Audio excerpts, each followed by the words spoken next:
Nous savons qu'Abraham, un jour, à un moment donné, a été obligé de prendre une décision qui a dû être difficile pour lui, mais de se séparer de Lot et de dire à Lot de prendre une direction et que lui, il prendrait la direction opposée. Et donc Lot a pris la décision avec son épouse d'aller habiter à Sodome. Mais nous voyons qu'il ne s'était pas identifié au style de vie de ses habitants. Ça, il faut voir, il faut comprendre cela, il faut vraiment prendre en considération cela, même si il a accepté quand même d'habiter dans une ville qui était extrême dans ses abominations, des choses qui n'étaient pas du tout dans la loi juive. Et nous pouvons constater, lorsque les anges sont venus le chercher, il ne leur a pas résisté, mais il s'est exécuté.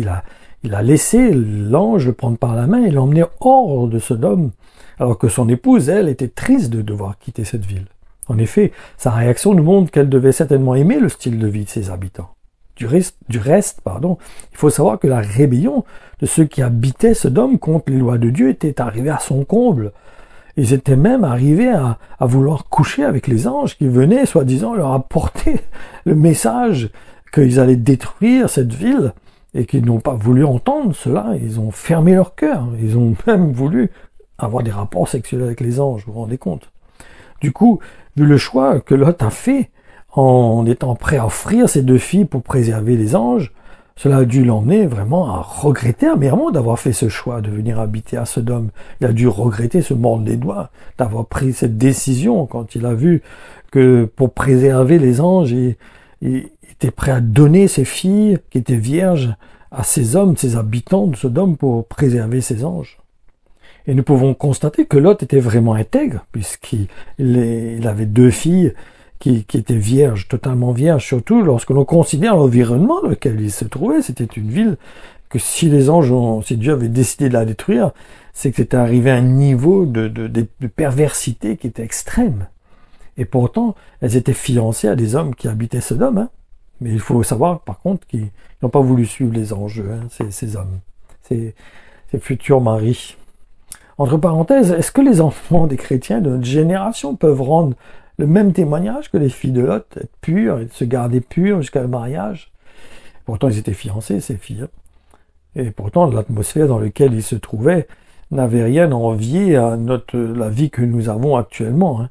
Et c'était une ville, si Dieu a détruit Sodome, c'est qu'il y avait un niveau d'impureté, d'impudicité, de perversion qui était au summum du tolérable.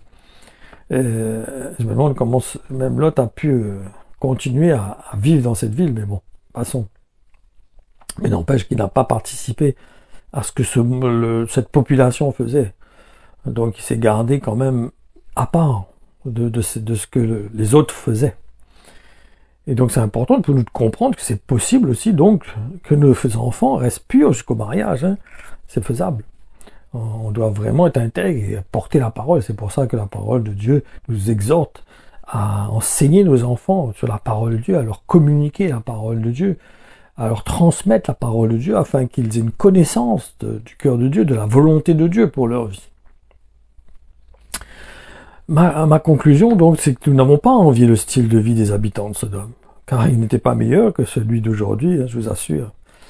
Donc, si Lot avait pu garder ses distances vis-à-vis du mode de vie de ses habitants, combien plus, nous qui avons reçu le Saint-Esprit, nous pouvons nous séparer de ce monde, comme Christ, qui est mort en dehors de la ville. Ils vont voir cela dans Hébreux 13, au versets 12 et 13. Voilà pourquoi Jésus, lui aussi, est mort hors de la ville sainte, afin de purifier le peuple par son propre sang. Allons donc à lui et sortons hors du camp. Quittons nos retranchements pour partager avec lui le mépris qu'il a souffert. Donc le Seigneur nous exhorte et nous encourage à vraiment nous séparer du monde. C'est important de reconnaître cela et que c'est Dieu veut. Il ne veut pas qu'on s'identifie à ce monde ou qu'on ait quelque communion avec ce monde, quelque chose qui puisse nous identifier avec ce monde. Il faut vraiment qu'il y ait une séparation claire et nette avec le monde, comme quand Dieu a fait la lumière et qu'elle était mélangée au début, nous voyons avec les ténèbres, il a dit qu'il les a séparées parce qu'il voyait que c'était mieux. La lumière venait séparer les ténèbres. Et donc c'est important pour nous de comprendre cela et que Dieu attend de nous que nous nous séparions des ténèbres. Nous pouvons avoir aucune chose commune avec les ténèbres, avec ce monde. Vraiment, le Seigneur veut qu'on se garde pur de ce monde, qu'on se mette à part vraiment. Donc on doit avoir cette même attitude de l'autre, même si on est au milieu d'une ville, au milieu d'un environnement qui est impur, ou qui dit des choses malsaines, ou qui font des choses qui sont pas correctes, que nous ne soyons pas comme si participants à ce qu'ils font. Il doit vraiment avoir une séparation. Le monde doit voir qu'on n'est pas en accord avec eux, qu'on ne s'associe pas avec ce qu'ils font. Moi, c'est ce qui me passait dans mon travail, quand j'ai travaillé toute ma vie. Chaque fois que j'étais en contact avec des personnes qui faisaient des choses, qui disaient des choses, qui n'étaient pas en accord avec la parole de Dieu, je leur montrais que je m'associais pas avec eux. Ils savaient d'abord. Ils disent, Eric, ça, il faut pas lui parler de ça. Il faut pas lui dire ça. Il faut pas parler de choses sales pour lui. Il s'associe pas avec cela. Et c'était clair. Ils le savaient. Et même chaque fois, ils faisaient la remontrance en faisant comprendre que moi, je m'associe pas avec leur style de vie.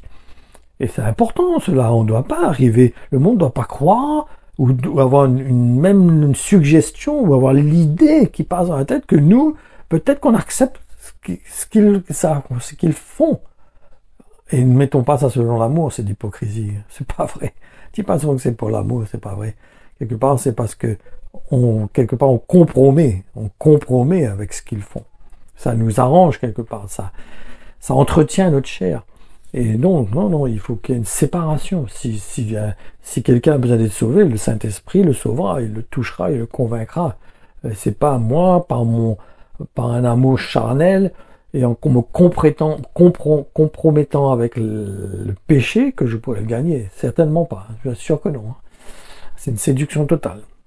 Donc gardons-nous, mettons-nous à part, comme Lot, qui avait un style de vie qui ne s'identifiait pas au style de vie de Sodome, et qui se gardait quelque part, et que la preuve, c'est que ses enfants étaient vierges malgré qu'ils avaient des fiancés, et que nous aussi, que nous puissions donc nous garder purs, comme ces vierges qui étaient pures, et pour le retour du Seigneur.